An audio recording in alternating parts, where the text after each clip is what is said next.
नमस्कार दोस्तों, मेरे इस YouTube चैनल में आपका तहे दिल से हार्दिक अभिनंदन है। हम पढ़ रहे थे काव्य दोष। तो आज हम पढ़ेंगे अकर्मत्व काव्य दोष। अकर्मत्व किससे बना है? ये बना है आपका ए और कर्म से।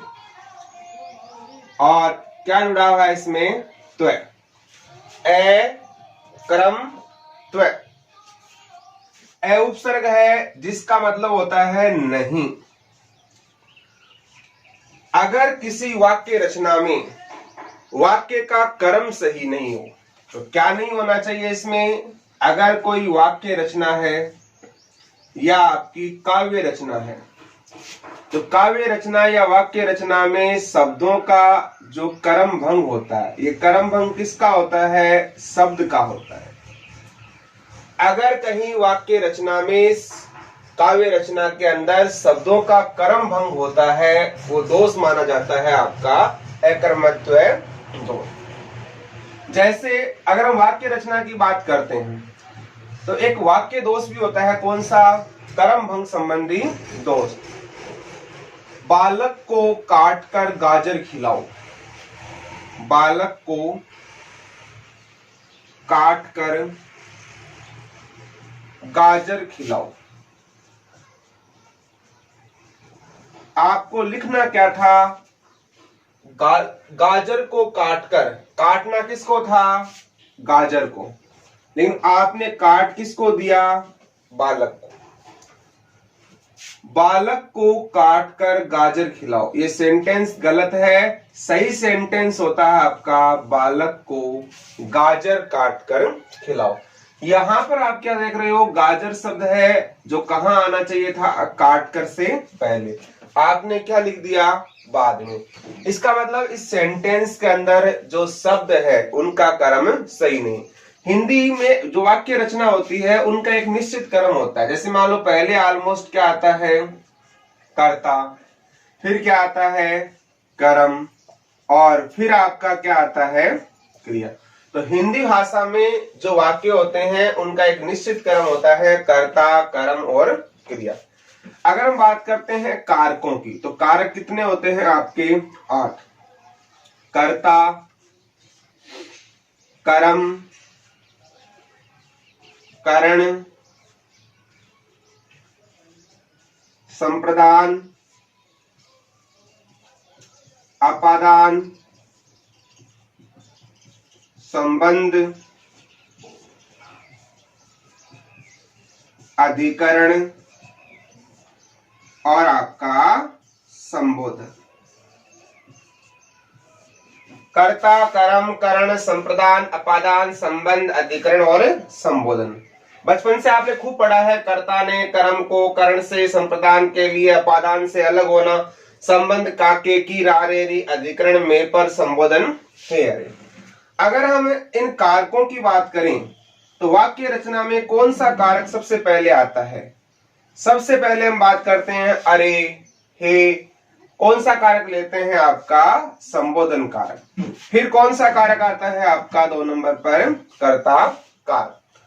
अब जो कर्म कारक होता है वो ध्यान रखना हमेशा कहां आता है? क्रिया के पास। और क्रिया होती है वो वाक्य में ऑलमोस्ट क्या आती है? अंत में आती है। तो यह कह सकते हैं जैसे मान लो शीला आम खाती है। खाना क्या है? क्रिया। क्या खाती है? आम। आम क्या है? कर्म।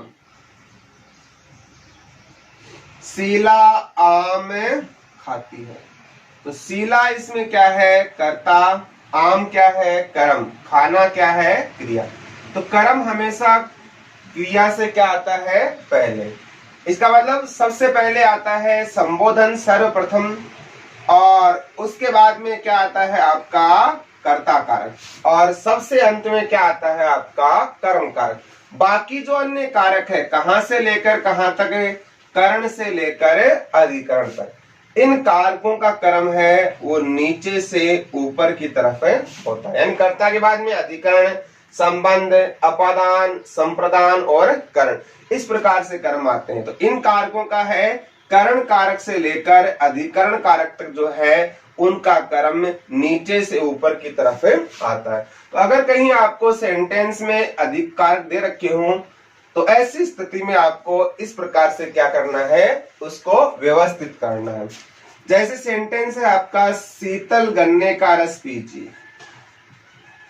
शीतल गन्ने का रस पीजिए।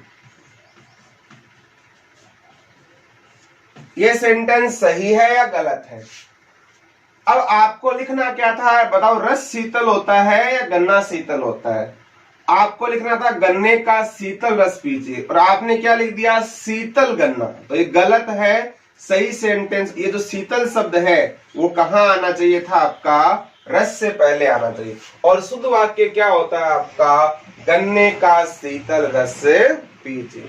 तो अगर हम कहीं सेंटेंस में, वाक्य रचना में अगर शब्दों का क्रम उचित नहीं रखते हैं तो कौन सा दोष होता है, अकर्मत्व दोष। एक इसी से मिलता जुलता होता है आपका दुष्कर्मत्व दोष। ये अंतर क्या होता है, अकर्मत्व दोष के अंदर तो क्या होता है आपका, शब्दों का क्रम उचित नहीं होता, जबकि दुष्कर्मत्व दोष में क्या होता है, जो वाक्य का कथन होता है, अगर कोई बात लोक मर्यादा की विपरीत कही जाती है तो वहां कौन सा दोष होता है आपका, दुष्कर्मत्व। जैसे और एग्जांपल देखिए आपका, पत राखो, पत राखो पति राधा मेरी, पत राखो पति राधा मेरी। अब इसमें क्या गलती है, पत राखो, पति यानी लाज, राखो यानी रखो, राधा पति मेरी, पति राधा मेरी। अब अगर पति राधा होता है या राधा पति होता है, तो सही शब्द क्या है आपका, राधा पति।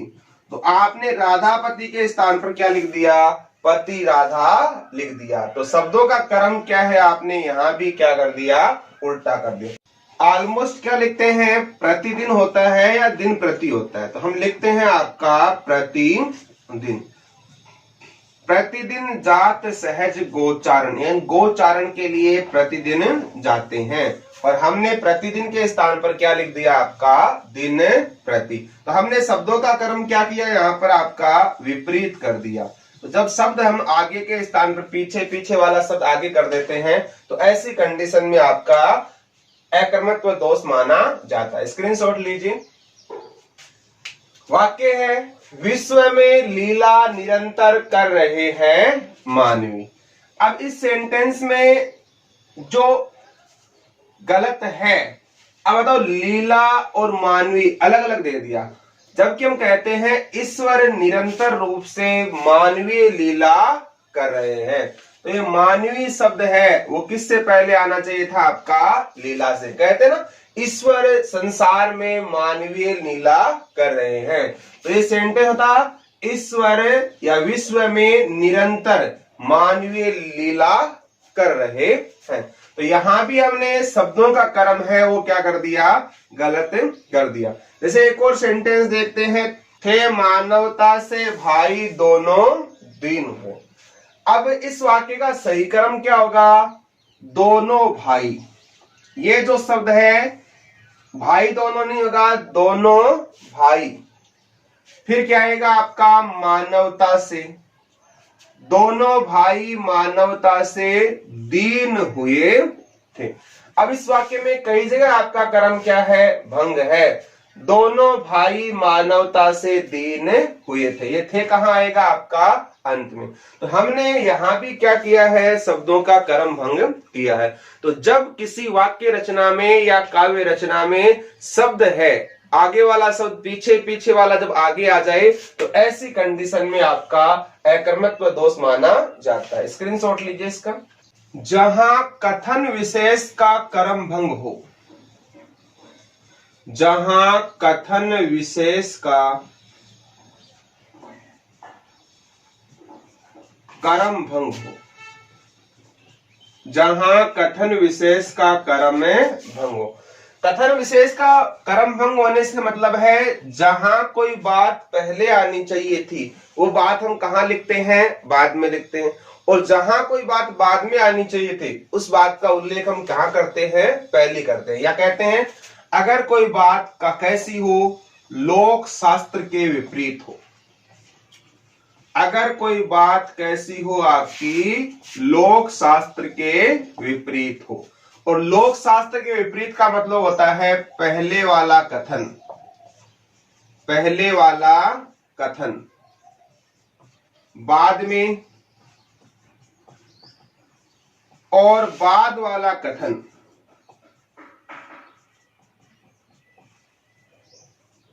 पहले आ जाए। अगर आपको कोई बात पहले करनी है वो आप बाद में कहते हो, और बात कोई बाद में कहनी है वो आप कहां कहते हो, पहले कहते हो। तो ऐसा दोष क्या मानते हैं, दुष्कर्मत्व। जबकि अकर्मत्व दोष में क्या होता है, शब्दों का क्रम चेंज होता है। यहाँ किसका क्रम चेंज होता है, कथन का चेंज होता है, या कही गई बात है उसका क्रम चेंज होता है। नृप मोक्ष है दीजिए या मत गजेंद्र। जैसे कोई भिक्षुक है वो किसके पास आता है, नृप यानी राजा के पास। राजा से कहता है कि हे राजा, है का मतलब होता है घोड़ा, और गजेंद्र का मतलब होता है हाथी। कि हे राजा, आप मुझे क्या दान में दीजिए, घोड़ा दीजिए। और अगर आपकी क्षमता घोड़ा देने लायक नहीं है तो आप मुझे क्या दीजिए, हाथी। या भी लिख सकते हो और अथवा भी लिख सकते हैं की बात है। या तो मुझे आप घोड़ा दीजिए या फिर दीजिए हाथी। बताओ, घोड़े और हाथी में कीमत ज्यादा किसकी होती है, हाथी की कीमत क्या होती है, ज्यादा, और घोड़े की कीमत क्या होती है आपकी, कम। तो सामान्यतः हम किसी से जब पहले ज्यादा कीमत मांगते हैं तो वो नहीं दे पाता है तो फिर हम क्या मांगते हैं, कम कीमत। तो यहाँ पर पहले कम मूल्यवान वस्तु मांगी गई है और फिर क्या है, ज्यादा मूल्यवान वस्तु मांगी गई। या ऐसा कह सकते हैं, कोई भिक्षुक आया आपके पास, वो आपसे कहे कि या तो मुझे कितने रुपए दो, 50 रुपए दो, और 50 नहीं है तो आप मुझे कितने दे दो, 100। क्या ये बात उचित है, क्या नहीं। जब अगले के पास 50 ही नहीं है तो अगर हम बाद में मांगते हैं तो राशि होनी चाहिए, वो कितने से कम होनी चाहिए आपकी, 50 से कम होनी चाहिए। 20 है, 10 है, तो 50 देने की सामर्थ्य नहीं है तो अगला 100 कहां से देगा। तो वही कहना चाहता है, अगला क्या कह रहा है कि या तो मुझे घोड़ा दीजिए, घोड़ा नहीं तो क्या दीजिए, हाथी। तो ये कर्म है लोक मर्यादा का, वो क्या है, उचित नहीं। अगर घोड़ा नहीं है तो अगला बकरी मांगता, तब तो अच्छा लगता, लेकिन घोड़ा नहीं है तो हाथी कहां से दे सकता है। तो जब कोई बात है लोक मर्यादा के विपरीत कही जाए तो ऐसी कंडीशन में क्या होता है, आपका दुष्कर्मत्व दोष माना जाता है। जैसे कई बार एग्जाम में आता है, मारुत नंदन मारुत को, मारुत नंदन मारुत को, मन को, खगराज को वेग लजायो।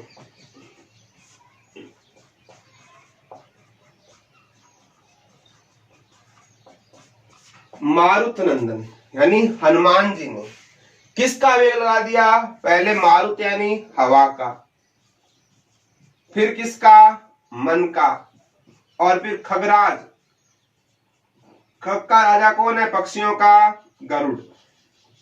तो हनुमान जी ने हवा, मन और गरुड़ के वेग को क्या कर दिया, लज्जित कर दिया। अब बताओ, सबसे अधिक गति किसकी होती है, सर्वाधिक गति किसकी होती है, मन की। क्या मन की गति से तेज उड़ सकता है क्या गरुड़, नहीं उड़ सकता। तो जब उसने मन की गति के वेग को लजा दिया, यानी मन की गति के वेग है उसको भी पार कर दिया, तो उसके सामने गरुड़ का वेग है वो कोई मायने नहीं रखता है।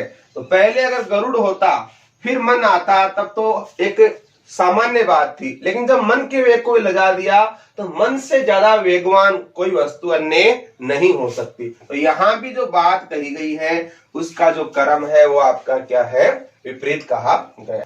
मन की तो क्या चले, पवन भी हार मानता है गति से। अब बताओ, पवन का मतलब होता है हवा, मन यानी मन, मन की गति तेज होती है या पवन की गति तेज होती है, तो मन की गति तेज होती है। अगर मन की गति पहले हमने क्या दे दी, सर्वाधिक गति दे दी, तो फिर इससे कम हमें नहीं दे सकते। तो ध्यान रखना, जहां कोई लोक शास्त्र के विपरीत बात हो तो ऐसी कंडीशन में क्या होता है, दुष्कर्मत्व। जैसे कोई भिखारी है, आपसे कहता है कि मुझे 5 रुपए दो, और 5 नहीं है तो क्या दे दो, 10 दे दो। जब 5 ही नहीं है तो 10 कहां से देगा।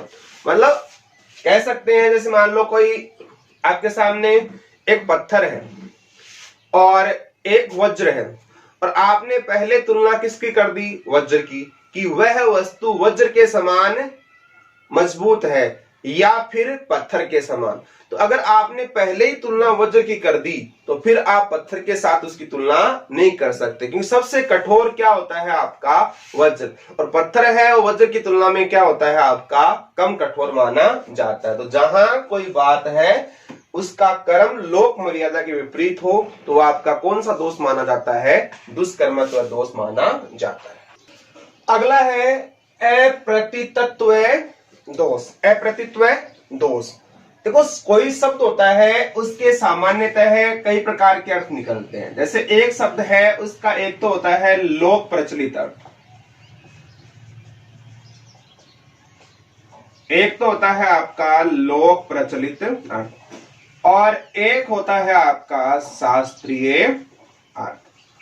लोक प्रचलित अर्थ भी होता है, शास्त्रीय अर्थ भी होता है। तो जहां कहीं पर हम लोक प्रचलित अर्थ को छोड़कर शास्त्रीय अर्थ का हम प्रयोग करते हैं तो वहां कौन सा दोष माना जाता है, अप्रतितत्व दोष माना जाता है। कि सामान्यतः किसी रचना में जहां शब्दों का जो सामान्य लोक प्रचलित अर्थ है जिसके बारे में हम जानते हैं, इस अर्थ को त्याग करके उसके स्थान पर जब शास्त्रीय अर्थ का प्रयोग किया जाता है तब कौन सा दोष होता है आपका, अप्रतित्व दोष होता है। जैसे एग्जांपल, विस्मय यह गोदावरी, विस्मय यह गोदावरी अमृतन को फल देत, विस्मय ये गोदावरी अमृतन को फल दे। अब देखो यहां पर विस्मय, विष का मतलब क्या होता है आपका, जहर। अब सामान्य लोग जानते हैं विष का मतलब क्या होता है, जहर। तो विष का जो जहर अर्थ है वो क्या है, लोक प्रचलित अर्थ है। लेकिन विस्मय यहाँ जो अर्थ दे रहा है वो क्या दे रहा है, जल।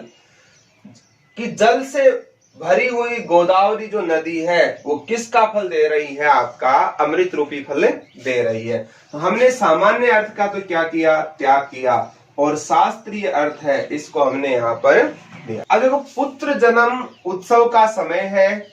स्पर्श का मतलब होता है छूना, एक तो होता है स्पर्श का मतलब होता है छूना। अब सामान्यतः आप सभी जानते हो स्पर्श का मतलब होता है छूना, एक ऐसा अर्थ है इसका लोक प्रचलित अर्थ है। और स्पर्श का मतलब दान देना भी होता है, कि पुत्र जन्म के समय उस व्यक्ति ने बहुत सारी जो गायें हैं वो क्या की थी, दान की थी। तो हमने यहाँ पर जो सामान्य अर्थ है उसका तो क्या कर दिया, त्याग कर दिया, और जो इसका शास्त्रीय अर्थ है वो यहाँ पर क्या कर लिया, ग्रहण कर लिया।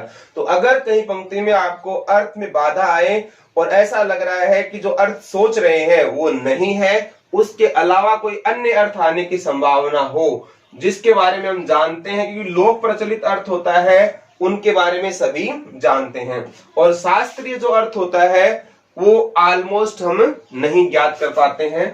तो स्पर्श का मतलब छूना भी होता है और आपका दान देना भी होता है। जहां नहीं सामर्थ्य शोध की क्षमा वहां निष्फल है। अब देखो, शोध है, शोध का मतलब होता है, एक तो होता है अनुसंधान, खोज करना, और शोध का मतलब हम प्रतिशोध से भी ले सकते हैं या बदला ले सकते हैं। शोध का मतलब प्रतिशोध या बदला। हम ऑलमोस्ट क्या से, किसी ने उसका शोध किया, शोध का मतलब खोज की या अनुसंधान की, ये अर्थ तो हम जानते हैं ऑलमोस्ट। तो ये तो कैसा हो गया, इसका लोक प्रचलित अर्थ हो गया। कैसा अर्थ हो गया, लोक प्रचलित अर्थ। और प्रतिशोध उसका क्या है, आपका शास्त्रीय अर्थ है, कि जहां सामर्थ्य की खोज नहीं, क्षमा निष्फल है, इसका कोई अर्थ नहीं निकल रहा। लेकिन हम जब अर्थ लेते हैं प्रतिशोध, कि जिसके अंदर प्रतिशोध लेने की क्षमता नहीं है वो किसी को क्या क्षमा करेगा। अगर मान लो क्षमा शोभती उस भुजंग को जिसके पास गरल है, कि सरप ऐसा है जिसके अंदर जहर भरा हुआ है, ताकत है, सामर्थ्य है, अगर वो किसी को क्षमा करता है तब तो क्षमा कारगर है। और जिसके पास ताकत ही नहीं है वो किसी को क्षमा करने का कोई अधिकार नहीं रखता। तो जहां प्रतिशोध लेने की क्या नहीं है, सामर्थ्य नहीं है, अगर वो किसी को क्षमा करता है तो उसका क्षमा करना कोई महत्व नहीं रखता है। तो जहां पर लोक प्रचलित अर्थ का त्याग करके शास्त्रीय अर्थ को लिया जाता है वहां पर आपका अप्रतित्व दोष होता है।